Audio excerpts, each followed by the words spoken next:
Good morning, ladies and gentlemen, and thank you for inviting me to be part of this conference today. It gives me great pleasure to speak to you about one of the world's most cherished food crops, rice. I'd like to focus today on how we can improve its domestic availability in Africa. Sub-Saharan Africa currently has a 43% deficit between consumption and supply. This situation is even more critical now that COVID-19 pandemic has substantially curtailed the flow of rice from Asia to Africa. For example, average imports of rice to West Africa has decreased by 25%. As a result, the international price of rice has increased by an average of 22%. This makes it difficult for struggling families to afford food. And these are many after COVID-19. This must be the time that Africa increases its local and regional rice production, because we know that this is something Africa can do very well. Let's look at the example of Ghana. Through a concerted effort by AGRA and other partners to support the government of Ghana to revive the rice industry, Ghana improved its rice self-sufficiency from 38% to 55% in just 3 years. With AGRA's support, the government launched a campaign to sensitize consumers about eating Ghana rice. Key international companies such as Olam and Wilma have since joined the effort and developed Ghana rice brands. Production of rice has since increased from 138,000 metric tons in 2016 to now 665,000 metric tons.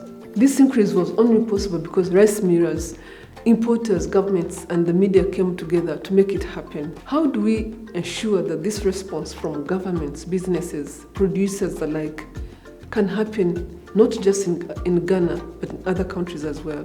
The Coalition for Africa Rice Development CAD, AGRA, Africa Rice, and EARC are seeking to work with you during this conference to address these challenges, but also opportunities. At AGRA, the rice value chain is something we have supported since inception in 2006. Of the 680 MSCs and PhDs we have trained, 50 of these are rice breeders making improved rice varieties locally available to farmers across the continent. Across East Africa, AGRA and partners have established 22 rice business consortia, bringing together over 100 SMEs investing in rice processing, trading, inputs, and ICT extension.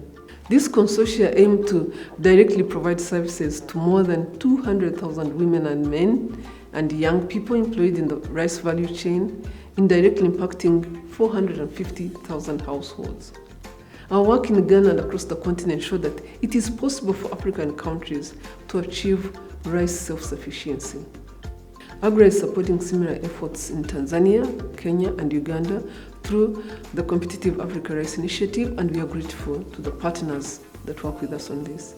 Thanks to the work of CAD, most countries in Africa now have national rice development strategies that clearly show priority areas for investment. These include investing in irrigation and processing facilities, strengthening research and extension, and reducing post-harvest losses. It's therefore a question of how governments will work with their development partners to implement these strategies and frameworks. And thanks to the work of the CGIAR, there are now more climate-smart and resilient varieties available to farmers. We need to work to support policies and investments that can drive private participation, including the competitiveness of local milled rice. This is critical for countries to take advantage of the newly launched African Pre-Continental Trade Area. We need to double down on innovation and ensure that national agricultural research and extension systems in Africa intensify the provision of readily available, off-the-shelf technologies that can make a difference in farmers' lives. Putting on my food systems hat, the Food Systems Summit is looking at how to build on science, technology, and policies to transition to more sustainable food systems. I encourage you all to engage and participate in the ongoing dialogues and conversations. I would like to close by saying how pleased I am that this conference is bringing together the best minds from African governments, development partners, farmers associations, the research community, and the private sector to chart a common way forward on how to build Africa's rice sector.